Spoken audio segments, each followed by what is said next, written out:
কিতাবা বাতি যা ভালো আছো নি? আমি তো বাড়িতে খেলাম অনেক বছরের চিন্তায় না আমার বাবা, তুমি তো এই সময় দেশই নাই বুঝছো না। আচ্ছা বাবা, এটা আমি আমি সেটা আব্বা ছিলেন না আমারে।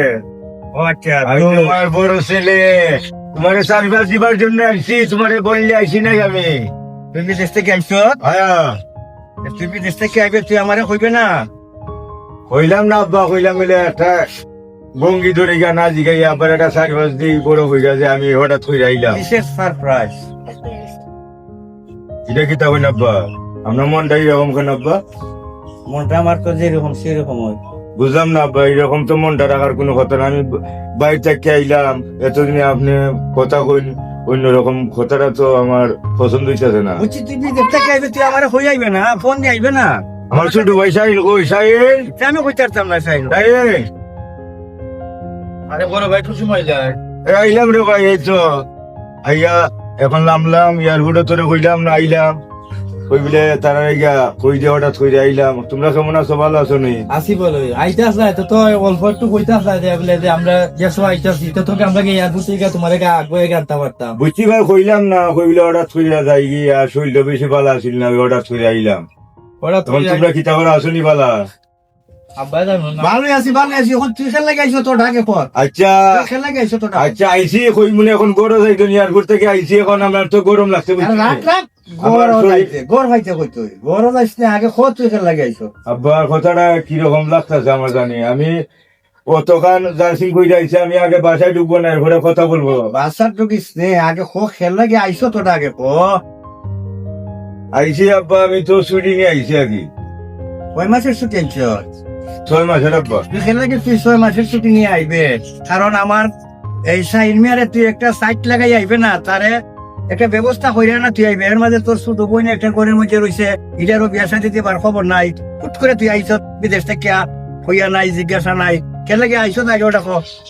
আচ্ছা আব্বা, আমি 6 বছর কাটাই আইসি, হঠাৎ কইরা আমি আইলাম বাড়ি, তখন কই বই ভাই বোন, এটা তো একটা কর্মী ব্যবস্থা, এটা তো আর যার কিনা টাকা ঢুকাইছ নি? টাকাটি কত আনছি না। টাকা কিতা করছ? টাকা তো তোমরা দিলাম, খরচা টরচা করলাই, গড় দরজা করলাই, তো আমার টাকা দেবো। গোর তোর টাকা দিয়ে করছি। তুই ফ্যামিলির বড় ছেলে হুন, তোরে বিদেশ পাঠাইছি আমি খুব কষ্ট করিয়া, কারণ তুই যে আমরা টাকা পয়সা দিছ খাওয়ার লাগিয়া খরচার লাগিয়া, ওইটা তুই বাঁচাইয়া বাঁচাইয়া আমি চাইরা না রান্না কইরা দোলা কইরা তারপরে বিল্ডিং করছি, তোর টাকা দিয়ে আমি ঘর করছি। হ্যাঁ বা আসলে আপনি বুঝছেন না, প্রবাসী আমরা কি অবস্থায় আছি, আপনি কেউ জান থাকি কথা বললেন না আব্বা, বুঝছেন নি। বুঝছি তুই তো এখন আমি দেশও আইছি, আমি আগে গরু ঢুকি দিন, এরপরে আলাপ করবো না। না না বড় ডোকন যাইছ না। তোমরা কি রকমের কথা কইবা সাইন? না এখন একটা কাজ করো, তুমি যাও কি আমরা ঘরে ঢুকার দরকার নাই, এটা রাখো এদিকে ভাই, আমরা এখন ঘরে ঢুকাইতাম না, এখন কিতা কিতা লই আইছো ও না হইয়া এটা বরাবর ঘরে ঢুকি যাই, এটা কিতা কথা কইলে আমার আইফোন লইয়া গেছে, আমার আইফোন এখন আব্বা যে কথা কইছো যে সুডো পাই দিছে, বিদেশ পিতা আসাম দিছি না, সুডো বোন দিছি, বিয়া দিছি না। এখন আমার অবস্থাটা আপনি জানছেন নি, আমি 4 মাস ধরে আব্বা অসুস্থ। ওই যে আপনারা কইতা যে জোর উঠছে আমার, আমি 20,000 টাকা দিছি, জায়গা রাস্তায় জায়গার টাকা দিছি, গড় কর্তায় ঘরের টাকা দিছি। এখন আমি যে 4 মাস ধরে অসুস্থ, আপনারা কইছিনি যে আমি অসুস্থ, আমি আমার খবর নেই। তোর অসুখ না তোর দেশে থাক, তোর তো কষ্ট করে আমি বিদেশ পাঠাইছি টাকা লাগে, ওই এখন তুই আমার টাকা দিবে আমরা খাইমু, তখন ওই টাকা বাঁচাই বাঁচাই আমি ঘরখান করছি, আবার অসুখ আর অসুখের লাগে তোর ধরে ফাটাইছি টাকা লাগে। কত কষ্ট করছি, দিন রে রাত আর রাত রে দিন করছি আব্বা, তো আপনি তো বুঝি না, মনে করেন কি দেখ খেলাম নাই রে বাবা। বিদেশ গেলে মনে হয় টাকা গাছ থেকে পড়ে যায়, কত পরিশ্রম টাকা রুজি করা, এই পুরোপুরি সেটা জানে, বুঝছেন নি, কত কষ্ট দিন রে রাত রে দিন করছি বাবা। আর আপনি এখন আমার ঘরে তুলেন না কোন যে আমি বাইরে যাইতাম, এটা কি সঠিক হইল বাবা? ওটাই সঠিক, বড় ছেলে ফাটাইছিলাম ওই বিদেশ টাকা লাগে, টাকা ঢুকা আনছত না আইসত, তোরে কফিলে দিছে তোরে বিয়া করে নিতাম, আমার হলেও সাইট লাগাইছত না, ফুরিও বিয়া দিবার খবর নাই, তুই বিয়া করলি যে তুই অসুখ খাই বেটা, তুই বিয়া করবার লাগে তোরে আইসত লাগি দেশ। আমি তো আইসি, আমার শরীর অসুস্থ, যে 6 মাসের ছুটি নিয়ে সেটা বিয়া শাদি কইরা, একটা বড় সংসার কইরা, চেয়ার কইরা ইচ্ছা আমার শুধু দ্বারা পাই, শুধু সম্ভব না, বসে দেখবো না। আমার ফুলা ফুরি সাইট না লাগাইয়া এটা সম্ভব না। এই কত কষ্ট করিয়া দেখি আমি জীবিত থাকতে নি, আমার ছোট ছেলে তাই আমার বড় দরজাটা বুঝাইয়া দিয়ে আমার মায়ের বিয়া শাদি দিতাম বাড়ি। আর তুই তোর চিন্তাধারা কর, এটা আমার দরকার নেই।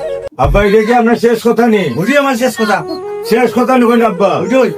দেখা বলুন আব্বা, আপনারা যেমন অথই ঠেকার পয়সা লোক এই যে যেগুলা মাল আনছি, এই যে আইফোন টাইফোন মোবাইল আছে, আপনারা এটা রাখিলেন, আমি যাই আর আল্লাহ যদি আমার নসিব হতে এসে বড় ঘর আমি করতে পারবো, আল্লাহ যদি আমার তৌফিক দান করে, বুঝছেন নি?